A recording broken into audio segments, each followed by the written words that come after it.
공개사항 전부증명서 열람, 발급 및 확인 방법에 대해서 알아보겠습니다.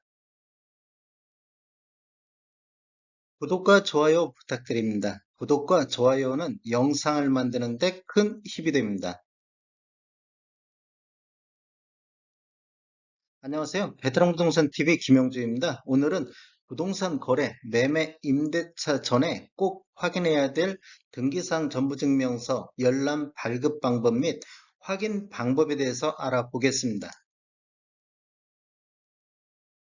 열람, 발급 방법을 알아보면 네이버에서 인터넷 등기소만 이렇게 치셔도 대부분 인터넷 등기소 사이트가 올라오게 돼 있습니다. 그러면 여기를 클릭하고 들어가시면 대법원 인터넷 등기소 사이트에 접속할 수 있겠습니다.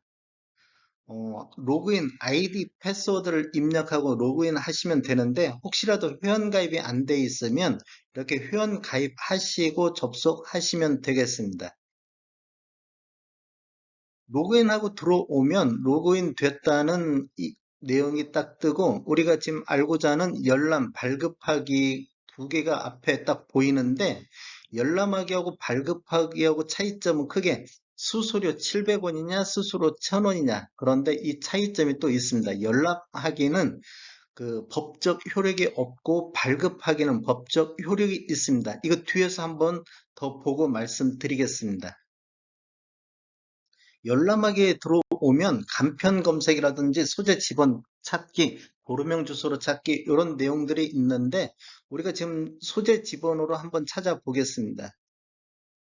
예를 들어서 소재 지번으로 찾아 들어갈 때 부동산 구분을 누르면 토지 건축물이냐 집합 건물이냐 아니면 토지냐 건물이냐 이 네 가지 항목을 나오는데 우리가 주로 아파트 검색할 때는 집합 건물로 하시면 되고 단독주택 할 때는 토지 건물로 하시면 됩니다. 여기 보시면 토지는 대지, 도로, 전답, 임야 등 할 때 선택하고 건물은 하나의 독립적인 건물로 등기된 건물, 그 다음에 집합 건물은 한 동의 건물을 수개로 구분하여 등기한 건물이 되겠습니다. 우리 주로 토지 건물은 그냥 단독주택 이렇게 보시면 되겠습니다. 단독주택 주변에 토지가 같이 있기 때문에 매매하면 같이 넘어간다고 보시면 되겠고, 그래서 토지 건물은 단독주택을 보시고 집합 건물은 아파트라든지 오피스텔 이렇게 생각하시면 되겠습니다. 예를 들어서 집합 건물, 아파트에 대해서 알아본다 이렇게 하시면 집합 건물을 선택하시고 시도 뭐 서울이라든지 전라북도라든지 이렇게 선택하시고 들어가시면 되는데 다음에 리동 단위 요게 기록하는 게 있습니다. 그런데 예를 들어서 서울시 서초구 서초 1동이다 이렇게 했을 경우에는 서초나 또는 서초동 요렇게만 하시면 되겠다. 예를 들어서 효자동 1가, 효자동 2가 이렇게 나오면 효자동만 치시면 되겠습니다.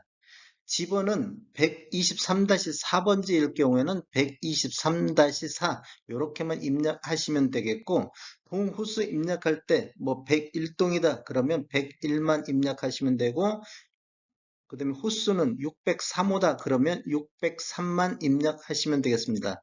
다음에 공동 담보 목록이라든지 전세 목록 아니면 매매 목록 예를 들어서 매매 목록은 매매했을 당시에 매매 금액 같은 경우가 표시가 됩니다.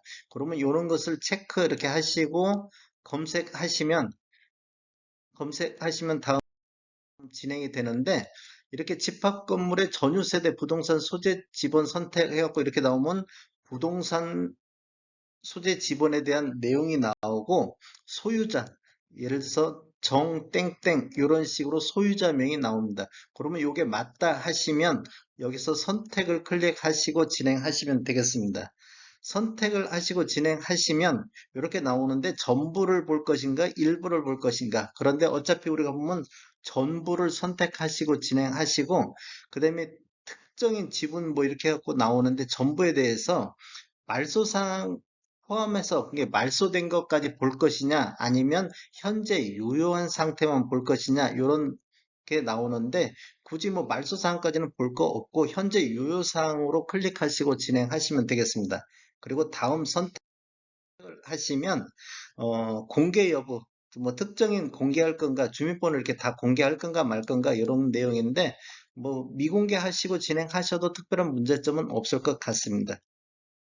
그리고 다음 클릭하고 넘어가시면 이렇게 결제 부동산 이렇게 우리가 열람을 하면 700원의 결제를 해야 된다 이렇게 지금 뜨고 있습니다. 그러면 이 결제를 누르고 들어가시면 뭐 결제 방법에 신용카드 결제라든지 아니면 금융기관 계좌이체라든지 휴대폰 결제 이런 것들이 있습니다. 그러면 예를 들어 신용카드 결제를 한다 이렇게 하시면 진행하실 때 그다음에 이제 위 내용에 동의하냐 않냐 그런 차이인데 이런 것은 다 동의한다고 체크하시면 되었고 전체 동의 클릭하시면 되겠습니다. 그리고 결제 누르시면 되는데 저는 금융기관 계좌 이체를 한번 선택해 가지고 들어가 보겠습니다.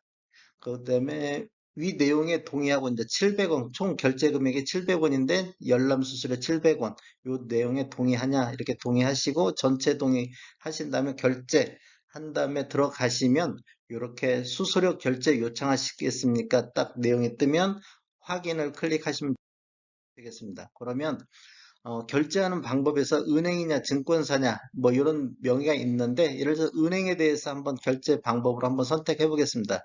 은행을 선택하고 은행명 농협이라든지 뭐 국민은행 뭐 우리은행 하나은행 이렇게 선택하시면 되고 그다음에 계좌번호 입력하시고 계좌 비밀번호 입력하시고 주민번호 입력하시면 이렇게 결제가 이루어집니다. 그러면 결제 금액 700원이 통장에서 빠져나가게 되겠습니다. 이렇게 확인하고 또 들어가시면 최종적으로 열람할 수 있는 내용이 뜨게 되겠습니다. 부동산 소재 지번, 그 다음에 이제 이 열람, 이렇게 볼 수가 있는데, 다시 열람을 클릭하고 들어가 보겠습니다. 열람을 클릭하면 이렇게 이런 메시지가 뜨는데, 다시 열기를 클릭하시고 들어가시면 되겠습니다. 그러면 등기사항 정보증명서를 열람할 수가 있는데, 확인 방법에 대해서 한번 알아보겠습니다. 등기사항 정보증명서 이렇게 뜨면 현재 유효사항 아까 체크하고 들어왔으니까 이렇게 뜨는데 표제부는 그 건물 전체적으로 나오기 때문에 뭐 여기는 그냥 넘어가셔도 큰 무리는 없겠습니다. 등기사항 정보증명서 이렇게 쭉 보시면 대지권 목적인 토지의 표시가 또 올라오게 되어 있습니다. 소재 지번이 있고 1번과 2번은 대체적으로 지금 토지가 하나가 있는 경우가 있는데 이처럼 두 개가 있는 경우도 있습니다. 그러면 이게 면적 같은 거 한번 참고로 보시고 표제부의 전유 부분 건물 표시 우리 예를 들어서 전용 면적 지금 내가 하고자 하는 아파트 전용 면적이고 철근 콘크리트 구조다. 이런 내용을 확인할 수가 있고 대지권 종류도 한번 보시면 1번과 2번 토지에 대한 소유권 대지권이다. 그러면 전체 토지 면적분의 내 지분이 어느 정도 지분을 갖고 있다. 이렇게 보시면 되겠습니다. 여기는 그냥 한번 참고적으로만 보시면 될 것 같습니다. 그 다음에 중요한 게 갑구. 갑구는 꼭 중요한 사항이기 때문에 여기에는 갑구는 뭐냐?